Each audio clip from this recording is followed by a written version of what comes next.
আসসালামু আলাইকুম। আমি মোহাম্মদ শামিউর রহমান ট্রেডিং বাংলাদেশ থেকে। আশা করি সবাই ভালো আছেন। প্রথমেই বলতে চাই ট্রেডিং বাংলাদেশ ছোট পরিসরে ২ টি কার্যক্রমের সাথে যুক্ত আছে। একটি অনলাইন ওয়ার্কশপ সার্ভিস, অন্যটি স্টক সাজেশন।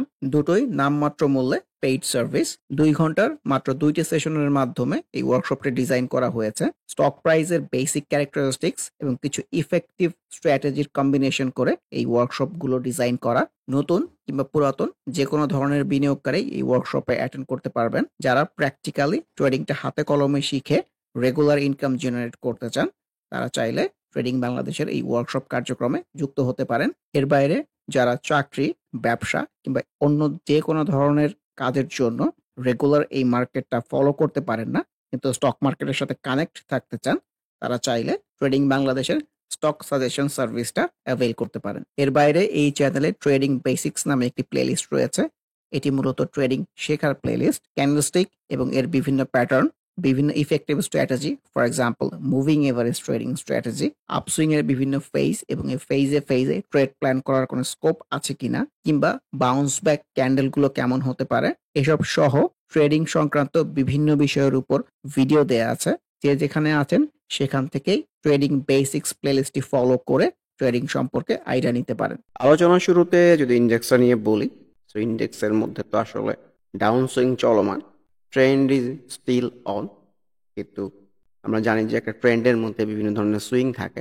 ফর এক্সাম্পল, একটা ট্রেন্ডের মধ্যে আপ সুইং থাকে, আবার ডাউন সুইং থাকে, আবার আপ সুইং থাকে, ডাউন সুইং থাকে। সো এইভাবে করে করে একটা ট্রেন্ড যদি ওপরের দিকে যাওয়ার রিফ্লেকশনের মধ্যে থাকে, সেটাকে আপ ট্রেন্ডি সিনারিও বলা হয়। ইন্ডেক্সের মধ্যে কিন্তু এই ধরনের সিনারিওটা আছে, এই ধরনের প্রবণতাটা আছে। সো এই একটা আপসুইং হয়ে এই যে ডাউন সুইং হয়েছে, আবার একটা আপসুইং হয়ে আবার ডাউন সুইং হচ্ছে। সো ডাউন সুইংটা আসলে কোথায় গিয়ে শেষ হয় এটা দেখার অপেক্ষা। সো এইসব ক্ষেত্রে আরো কিছু রেফারেন্স নেওয়া যেতে পারে। For example, moving average reference, যেটা আমি সবসময় নেই। মুভিং এভারেজ 20 একটা ভালো জায়গা।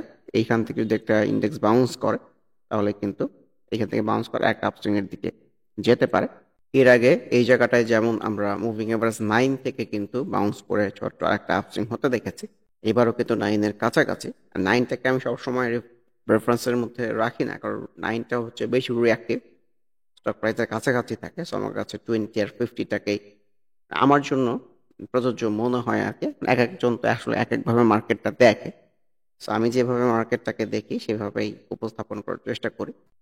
নেসেসারিলি এরকম না যে আসলে আমি যেভাবে দেখি মার্কেটটাকে এইভাবে দেখা উচিত, এটা জাস্ট আমি এইভাবে দেখি বলে এইভাবে প্রেজেন্ট করি সবার সামনে। কিন্তু এইবার এই কারেকশনের ফ্লো দেখে মনে হচ্ছে যে মুভিং অ্যাভারেজ 9 থেকে হয়তো কোনো সাপোর্ট জেনারেট করতে পারবে না, এরকমই মনে হচ্ছে।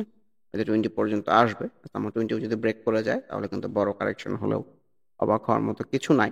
ভলিউমের কথা যদি বলি, অ্যাজ ইউজুয়াল এই ডিক্লাইনিং ফেজেই কিন্তু আছে। ডাউনসুইং যখন চলতে থাকে, ভলিউমটা কিন্তু ডিক্লাইনিং ফেজেই থাকে। আমরা এইখানেও দেখেছি, এখানে ভলিউমটা ডিক্লাইনিং ছিল, আবার এখানে যখন সাইড সুইং এর মধ্যে ছিল, ভলিউমটা কিন্তু কয়েকদিন একটু নিম্নগামী প্রবণতার মধ্যেই ছিল। So trend is still on. এখন দেখার বিষয় যে কোত্থেকে আসলে ইন্ডেক্স আবার বাউন্স করে একটা আপসুইং এর দিকে যায়। আমরা যারা ট্রেডিংটা প্র্যাকটিস করি, ট্রেডিংটা শিখতে চাই, তারা বিভিন্ন অ্যাঙ্গেল থেকে মার্কেটটাকে আসলে দেখি এবং আপকামিং কি ঘটতে পারে সেই অপশনসগুলো আমাদের কাছে থাকে। মার্কেটের এবং বিহেভিয়ার অনুযায়ী কিন্তু আমরা ওইভাবে আসলে প্ল্যানগুলোকে সাজাই, ট্রেড প্ল্যানগুলোকে সাজাই ইনফ্যাক্ট। সো যেহেতু ইন্ডেক্সের মধ্যে আসলে কারেকশনের রিফ্লেকশন, সো বেশিরভাগ স্টকের মধ্যে হয়তো রিফ্লেকশন থাকবে। তো আরেকটা বিষয় একটু বলতে চাই যে আরএসআই যেটা থাকে, এখানেও কিন্তু একবার টপ হয়েছে, এখানে কিন্তু তার চেয়ে নিচে আরেকটা টপ হয়েছে। সো আরএসআই এর কথা চিন্তা করলেও কিন্তু একটু নিচের দিকে ফ্লো মনে হচ্ছে। So let's hope for the best. Individual stock আলোচনা শুরুতে ফার্স্ট প্রাইম, প্রপার কারেকশন আর রিফ্লেকশন। আবার যদি নিচে এই যে এইসব জায়গায় কনভেনশনাল সাপোর্ট জোনে পাওয়া যায়, তাহলে নতুন করে এন্ট্রি প্ল্যান করা যেতে পারে। আমরাটের মধ্যেও রিফ্লেকশন ভালো না। আমরাটে নাথিং স্পেশাল ইনফ্যাক্ট। ব্যাংক সেক্টরের মধ্যে এবি ব্যাংক একটা ডাবল টপ টাইপ সিনারিও হয়ে কিন্তু এখন কারেকশনের রিফ্লেকশন। সো বেশিরভাগ ব্যাংক সেক্টর স্টকের মধ্যে হয়তো এই রিফ্লেকশনটাই থাকবে। আর সবসময় আমি যেটা বলি যে আমাদের দেশে ট্রেড প্ল্যান করতে হলে অবশ্যই ইন্ডেক্সটাকে মাথায় রাখতে হবে। ইন্ডেক্সের মুভমেন্টের উপরে আমাদের দেশের স্টকের সিনারিওগুলো আসলে ডেভেলপমেন্ট হয়। যে একটা হাতে গোনা স্টক বাদ দিয়ে সবসময় এক্সেপশন থাকবে, কিন্তু এক্সেপশনটাকে আমাদের এক্সাম্পলের মধ্যে নিলে হবে না। ইন্ডেক্সের ফ্লো এখন ডাউন সুইং, তো বেশিরভাগ স্টকের মধ্যে এই জিনিসটা রিফ্লেক্টেড হওয়াটা এক্সপেক্টেড। অ্যাটলিস্ট আমি আমাদের দেশের মার্কেটে এরকম এক্সপিরিয়েন্স করেছি। এসিআই এর কথাও বলতে চাই। রিফ্লেকশন কিন্তু ভালো না, কারেকশনের রিফ্লেকশন। আর যদি বলি যে এটাকেও যদি একটা টপ বলি, এটাকেও যদি একটা সুইংয়ের টপ বলি, তাহলে এই টপটা কিন্তু এই টপের নিচে হয়েছে। এটা কিন্তু ডাউন ট্রেন্ডের স্টকের বৈশিষ্ট্য। এটাকে যদি কানেক্ট করে দেয় তাহলে কিন্তু ওই নিচ বরাবরই আসবে, এরকমই মনে হতে পারে। সো রিফ্লেকশন ভালো না। ক্যান্ডেল ওয়াইজ রিফ্লেকশন তো ডেফিনেটলি, কারেকশনের রিফ্লেকশন, ভলিউমটাও declining. Same goes for ACI formula. Acme ল্যাবের এই সিনারিওটা খুব একটা ভালো লাগতেছে না, নিজের ভলিউমও আছে। ভলিউম যদি ডেভেলপমেন্ট রাখে, সুইং উপরে গেলে অবাক করার মতো কিছু নাই। ইন্ডেক্সটাকেই কিন্তু আসলে ফলো করতেছে। অ্যাকমি পেস্টিসাইড, কনভেনশনাল রেজিস্ট্যান্স, অনেকবারই কিন্তু রেজিস্ট্যান্স পেয়েছে এই জায়গাতে। 1 2 3 4 5 6 8 10 দিন মতো রেজিস্ট্যান্স পেয়ে সময় দিয়ে তারপরে কিন্তু কারেকশন হচ্ছে। আবার যদি নিচে এইসব জায়গায় পাওয়া যায়, নতুন করে এন্ট্রি জোন হতে পারে। অ্যাক্টিভ ফাইন ভালো করলেও ক্যান্ডেলস্টিকের উপরে উইক চলে আসছে। নিচে আনইউজুয়াল ভলিউম একটা ইন্ডিকেশন আছে। ওর সামনে কিন্তু এইসব জায়গায় প্রিভিয়াস একটা রেজিস্ট্যান্সের জায়গাটাও আছে। সবকিছু মিলিয়ে মনে হচ্ছে যে কারেকশনটা এক্সপেক্টেড। এরিয়ান টেলের মধ্যেও রিফ্লেকশন ভালো না, কারেকশনের রিফ্লেকশন। অ্যাডভেন্ট কারেকশনের পরে তো একটা বাউন্স ব্যাক টাইপ সিনারি এসছে। ইন্ডেক্স প্লে না করলে খুব একটা ভালো প্লে করবে বলে মনে হয় না। আফটার বটন নাথিং স্পেশাল, ও মুভিং এভারেজটি ঘেসে ঘেসে যাওয়ার চেষ্টা করতেছে, কিন্তু ক্যানেল ওয়াইজ কিন্তু খুব একটা ভালো আসতেছে না। সো কারেকশনটা এক্সপেক্টেড মনে হচ্ছে, দেখা যাক। অগ্নিসিস তো মুভিং এভারেজ 50-র নিচে চলে আসছে।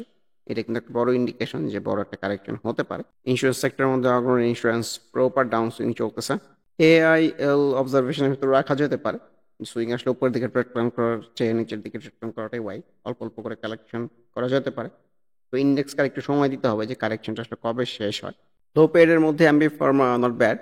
সুইংয়ের উপরের দিকে নাই, নিচের দিকে আসার চেষ্টা করতেছে। আরেকটু নিচে পাওয়া গেলে, এইসব জায়গায় পাওয়া গেলে সুন্দর কিন্তু এন্ট্রি পয়েন্ট হতে পারে, যদি অল্প অল্প করে এন্ট্রি পয়েন্ট হতে পারে। লো পেডের মধ্যে প্রাণ আরএফএল কারেকশনের রিফ্লেকশনটাই দেখা যাচ্ছে। আনোয়ার গ্যালভানাইজিং কিন্তু প্রিভিয়াস একটা রেজিস্ট্যান্সের সামনেই দাঁড়িয়ে আছে। তো নিচে আনইউজুয়াল ভলিউমও আছে। এক্সপেক্টেড কিন্তু কারেকশন, সামহাও এটা যদি ব্রেক করে যেতে পারে কিংবা রিচার্জ দিতে পারে, সেক্ষেত্রে কিন্তু তারা লম্বা সুইং এর দিকে যেতে পারবে।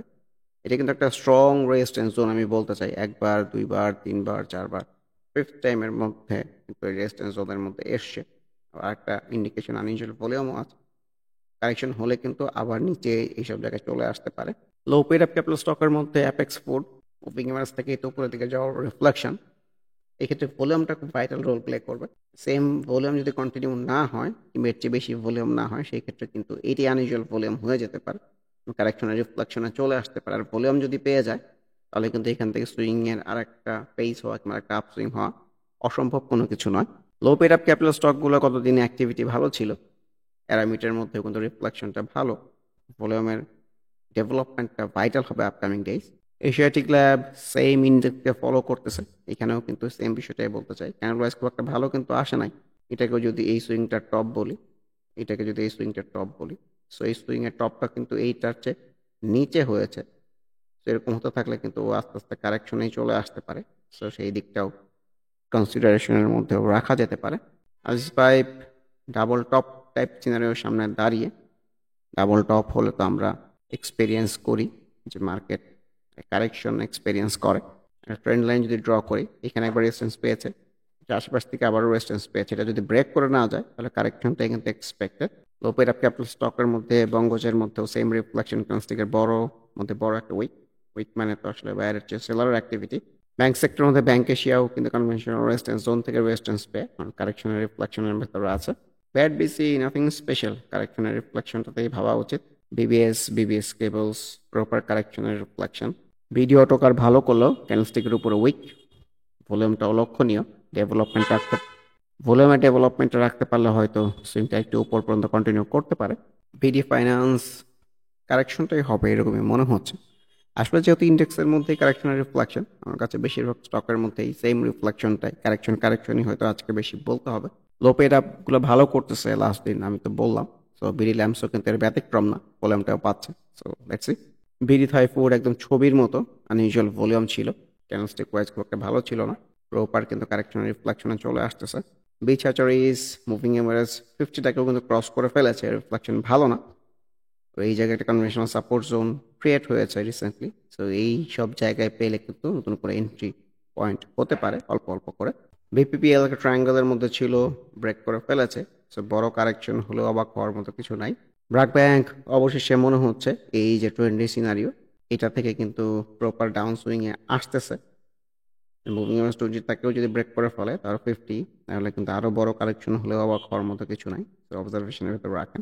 এই স্টকটা রিসেন্ট ইন্ডেক্সের আপসুইং বলেন, ইন্ডেক্সের ট্রেন্ডি বলেন, ব্যাংক সেক্টরের ট্রেন্ড বলেন, এর মধ্যে কিন্তু খুবই ভালো রিয়াক্টিভ ছিল। বিএসসি তো একটা আনইউজুয়াল আপসুইং এর দিকে যাচ্ছে, যে ভলিউমটা অ্যাক্টিভ আছে, ক্যান্ডলস্টিক অনুযায়ী রিফ্লেকশন ভালো না। So let's see. Shipping corporation কালেকশনের ফলতেই ভাবতে হবে। Same goes for BSRM limited and BSRM steel. Central insurance কিন্তু মুভিং এভারেজের উপর দিয়ে কন্টিনিউ করতেছিল, কিন্তু চার্টে লাল চলে আসতেছে। কারেকশন যদি হয় অবাক হওয়ার মতো কিছু নাই, ডাউন সুইং এর ফ্লোতেই আছে। সেন্ট্রাল ফার্মার মধ্যেও রিফ্লেকশন ভালো না, অনেক নিচে চলে আসতে পারে। সো ইন্ডেক্সকে ফলো করাটা উচিত। ইন্ডেক্স যেমন কারেকশনের ফ্লোতে আছে, তো এই সময়টা কেনাটাই অ্যাভয়েড করা উচিত। এই সময়টাকে বাজারকে সময় দিতে হওয়া উচিত, যে বাজার আসলে কোথায় গিয়ে একটু স্টেবল হয়, এইসব জায়গায় এন্ট্রি পয়েন্ট কিংবা নিচে যদি একটা সাপোর্ট জোনটা থাকে সেই সব জায়গায় যাওয়ার পরে কেনাটা। কারণ আপনি যে প্রাইসটা কম মনে করতেছেন, কারেকশন হতে থাকলে কিন্তু সেটাও ব্রেক করে নিচে চলে আসবে। সবসময় মার্কেটকে একটু সময় দিতে হবে স্টেবল হওয়ার জন্য। সিটি ব্যাংকও সুন্দর রিয়াক্টিভ ছিল, কিন্তু এখন রিফ্লেকশন মোটেও ভালো না। মানে কোথায় গিয়ে এটা স্টেবল হয়, এইখানেও একটা সাপোর্ট জোন আছে, এখানেও হতে পারে এটা ব্রেক করে গেলে এইখানে, এটা ব্রেক করে গেলে কনফার্মেশন সাপোর্ট জোন এইখানে। তো আগে মার্কেট এবং স্টকটাকে সময় দিতে হবে, দেন ডিসিশন নিতে হবে যে কি করা উচিত। সো এই ডাউন সুইং এর মধ্যে না কেনাটাই wise. Citizen insurance trend is down, কিন্তু গতকালের ক্যান্ডেল স্টিকটা ভালো না। সো অবজারভেশনের ভিতরে রাখেন। ডেফোডিল কম্পিউটার, এই ডাউন সুইং এর কথা যদি বলি, অনেক লালের পরে দেখেন একটা সবুজ ক্যান্ডেল ক্রিয়েট করতে পেরেছে। এটাকেও যদি বাউন্স ব্যাক করি তারপরের দিনে কিন্তু ভালো করতে পেরেছে। ভলিউমটা যদি মেনটেন করতে পারে তাহলে একটা আপসুইং হয়ে গেলে অবাক হওয়ার মতো কিছু নাই।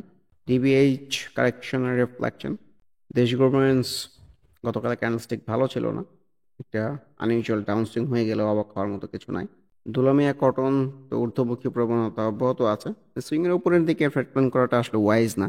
স্টিল লুব্রিক্যান্ট এটাও কিন্তু একটা বাউন্স ব্যাক টাইপ সিনারিও হতে পারে। ভালোই কিন্তু একটা কারেকশন হয়েছে, লোপের ক্যাপিটাল স্টকগুলো কতদিন ভালো করতেছে। আর একটা জনশ্রুতি আছে যে ইন্ডেক্স নেগেটিভ থাকলে, বাজার খারাপ থাকলে লোপের ক্যাপিটাল স্টকগুলো ভালো করে। এর আগেও কিন্তু ওই মুভিং এভারেজ 50 আশেপাশ থেকে বাউন্স করে ছোট হলো আপসুইং হয়েছিল, এখানে 20 থেকে বাউন্স করেছে। তো 50 এই জায়গাটা খারাপ মনে হচ্ছে না। So let's C. ইবিএলও কিন্তু ব্যাংক সেক্টরের মধ্যে রিঅ্যাক্টিভ ছিল রিসেন্ট টাইমস, বাট এখন সিনারিও ভালো মনে হচ্ছে না। প্রপার কারেকশনের রিফ্লেকশনের ভেতরেই আছে। ইএইচএল এর মধ্যেও ক্যান্ডেল ওয়াইজ রিফ্লেকশন ভালো না। ফাইন ফুডসের কথাও বলতে চাই, অনেক লম্বা সময় ধরে ট্রেন্ডই কিন্তু অবজারভেশনের ভিতরে রাখতে পারেন। সামহাও যদি মুভিং এভারেজ 20টাকে ক্রস করে আসে সেক্ষেত্রে চিন্তার বিষয় হতে পারে। এখান থেকেও কিন্তু বাউন্স করে সুন্দর একটা আপসুইং হয়েছিল, এইরকম সিনারিওর সামনে দাঁড়িয়ে আছে। সো অবজারভেশনের ভিতরে রাখেন।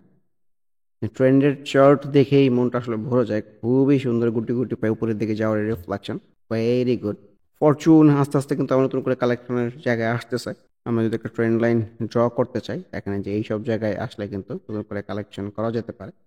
সো সময় দিতে হবে আরেকটু, যেটার আশেপাশে পাওয়া যায় কিনা, কিংবা এই সব জায়গায় যদি পাওয়া যায় নতুন করে এন্ট্রি জোন হতে পারে। কিন্তু এই কালেকশনের মধ্যে কিন্তু কখনোই নতুন করে কালেকশনের জোন হবে না। আপনি নিজেই চিন্তা করেন, এইখানে কালেকশন করার চেয়ে একটু সময় দিয়ে যদি এইখানে পাওয়া যায় সেটা কালেক্ট করাটা কিন্তু মোর ওয়াইজ হবে। আবারও মনে করিয়ে দিতে চাই, যারা নামমাত্র মূল্যে প্র্যাকটিক্যাল ওয়েতে ট্রেডিংটা হাতে কলমে শিখে রেগুলার ইনকাম জেনারেট করতে চান, তারা ওয়ার্কশপ অ্যাটেন্ড করতে পারেন। এর বাইরে এই চ্যানেলের ট্রেডিং বেসিক্স প্লেলিস্টের ভিডিওগুলো দেখে যে যেখানে আছেন সেখান থেকে ট্রেডিং সম্পর্কে আইডিয়া নিতে পারেন। এর বাইরে স্টক সাজেশন কার্যক্রমেও যুক্ত হতে পারেন। সবাই ভালো থাকবেন। আল্লাহ হাফেজ। Happy trading. This is Shamir Rahman signing off from today's episode.